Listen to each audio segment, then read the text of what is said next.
Chapter 11. James's large, frightened eyes travelled slowly round the room. The creatures, some sitting on chairs, others reclining on a sofa, were all watching him intently. Creatures? Or were they insects? An insect is usually something rather small, is it not? A grasshopper, for example, is an insect. So what would you call it if you saw a grasshopper as large as a dog? As large as a large dog! You could hardly call that an insect, could you? There was an old green grasshopper as large as a large dog sitting directly across the room from James now.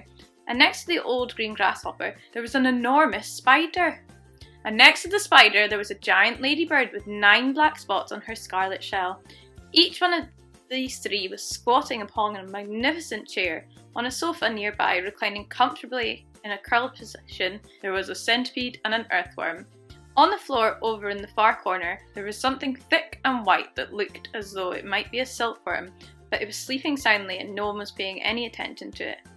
Every one of these creatures was at least as big as James himself, and in the strange greenish light that shone down from somewhere in the ceiling, they were absolutely terrifying to behold.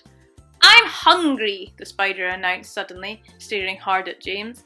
"I'm famished," the old green grasshopper said. "So am I," the ladybird cried.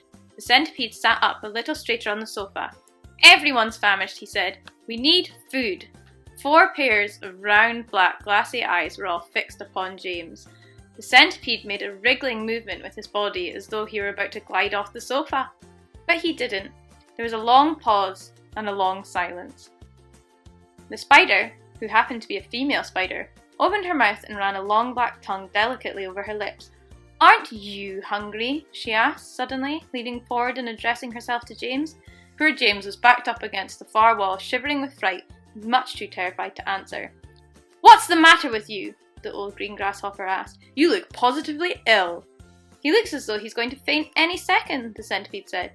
"Oh my goodness, the poor thing," the ladybird cried. "I do believe he thinks it's him we are wanting to eat."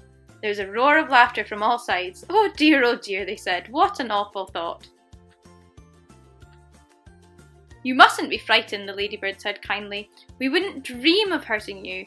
You're one of us now. Didn't you know that? You're one of the crew. We're all in the same boat. We've been waiting for you all day long," the old green grasshopper said. "We thought you were never going to turn up. I'm glad you made it. So cheer up, my boy, cheer up," the centipede said. "And meanwhile, I wish you'd come over here and give me a hand with these boots. It takes me hours to get them off all back."